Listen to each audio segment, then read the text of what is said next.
রিক্সা নিয়ে টুম্পাদের কাছে যাওয়ার আগে ও লোকটা উধাও হয়ে গেল। চোখের সামনে মানুষ এভাবে মিলে যায় কিভাবে? এত বড় মফস্বল শহরে মানুষের কোনো পাত্তা পাওয়া যায় না, যদি একটু চোখের আড়াল হতে পারে। টুম্পা আমার চোখের সামনে থেকে কোথায় গেল বুঝে ওঠার আগে না আর ভাবতে পারবো না। এভাবে বাঁচা যায় না। আজকে এর একটা বিহিত করব, খুঁজে বের করব লোকটা কে ছিল।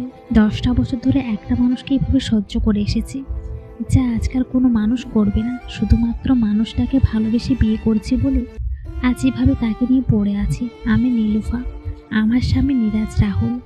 ও বাবা মায়ের একমাত্র সন্তান। 10 বছর ধরে মা হওয়ার স্বাদ পায়নি বলে ভুল হবে।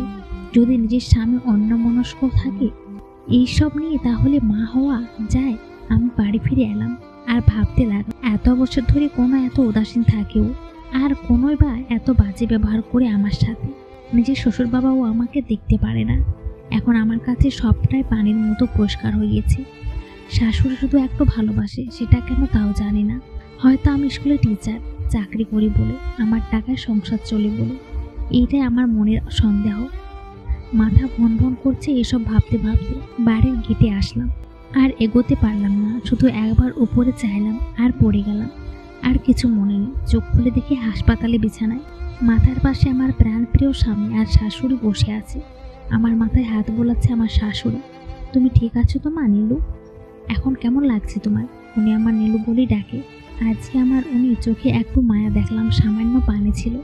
সেটাকে আমার জন্য কি না তাও এখন আমার সন্দেহ হচ্ছে। মনের ভেতরে রাখতে না পেরে আমি সরাসরি রাহুলকে জিজ্ঞেস করে বসে শাশুড়ির সামনে, আজকে রিক্সায় তুমি ছিলে তাই না? টুম্পার ছেলেটা তোমার মতো। ধরা পড়ে গেলে রাহুল তুমি। আমার চোখ কিভাবে ফাঁকি দিতে পারবে না? এত বছর ধরে আমার সাথে এভাবে খেলা করলা তুমি রাহুল। কেন? তুমি না আমায় ভালোবাসতা, চাঁদের সাথে আমাকে তুলনা করতা, আমায় নিয়ে এই কাল পরকাল থাকবা বলেছিলে। সেই সব কি একবারের জন্য মনে পড়ে না তোমার? আমি হাউমাউ করে কেঁদে নিলাম। হঠাৎ এইসব বলাতে রাহুল যেন আসমান থেকে পড়ছে। নীলু সব জানলো কি করে? এবার কি বলবো আমি ওকে? ও কি সত্যি দেখে ফেলেছে আমাকে? এত বছরের অপেক্ষা তাহলে কি ব্যর্থ যাবে? এভাবে সব শেষ হতে দেওয়া যাবে না, কিছু একটা করতে হবে। কি বলছো পাগলের মতো? মাথা ঠিক আছে তোমার? মনের মধ্যে শুধু এসব নিয়ে থাকো, এর জন্য আবল তাবল বকছো। রাহুলের কথা উত্তর দিতে যাওয়ার আগে শাশুড়ি মা আমাকে থামিয়ে দিয়ে বলল, বৌমা তুমি অসুস্থ, তাই হয়তো কাকে না কাকে দেখেছো, ঠিক নাই। তুমি বরং একটু রেস্ট করো, একদম একটু কথা বলো না, তোমার শরীর দুর্বল হয়ে গেছে একদম। এই বলে উনি বাইরে গেলেন। তখনই আমি রাহুলের হাতটা ধপ করে ধরে ফেলি। এতেও ঘাবড়ে যায় আর বলল, কি কিছু বলবি নীলু? হ্যাঁ, অনেক কিছু বলবো, যে তোমার কাছে উত্তর আছে। কেন করলে আমার সাথে এমনটা এত বছর ধরে?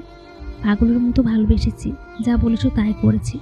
নিজের সন্তানের মা হতে পারেনি তোমার দেখেছি। কেন করলে এমনটা আমার সাথে? আর পালিয়ে যেতে পারবে না, এবার তোমাকে বলতেই হবে কেন করলে এমনটা আমার সাথে তোমরা সবাই। ও কিছু না বলে দরজার দিকে যেতে লাগলো। আমি আবারও বললাম, এখান থেকে তুমি যদি যাও তাহলে মনে রাখো একটা কথা, আমার লাশ নিয়ে যেতে হবে বাড়িতে। রাহুল আর এক পা এগোতে পারলো না, সোজা আমার কাছে এসে আমার গালে 2টা থাপ্পড় মারলো আর আমাকে জড়িয়ে ধরে কাঁদতে শুরু করলো। তুই মরলে আমার কি হবে? আমি কি নিয়ে বাঁচবো বল? যে ভয়ে এতদিন দূরে ছিলাম সেটাই বলো কেন? বলেই পাগলের মতো অলিঙ্গন করতে লাগলো। আমার কাছে মনে হয়েছে যেন আমি সেই রাহুলকে দেখতে পাচ্ছি, যে আমার কিছু হলে নিজের জীবনের মায়া ত্যাগ করে আমার সেবা করছে। আজকে আমার স্বামীকে খুঁজে পাচ্ছি সেই 9 বছর আগের রূপে।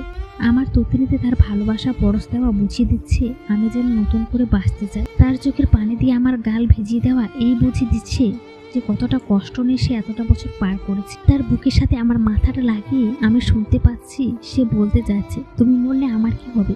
আমরা তো একসাথে বড় হতে চেয়েছিলাম। আমার সারা মুখে তার ভালোবাসার অলিঙ্গন দেওয়ার আমার এত কষ্ট, এত যন্ত্রণা লাগবে করে হয়ে যাচ্ছে। আমিও তাকে বাহুডোরে আবদ্ধ করে নিলাম আর বললাম, বলবা না আমায় রাহুল? হ্যাঁ বলবো, আজকে সব বলবো। আর পারবো না দূরে থাকতে, অনেক সহ্য করেছি।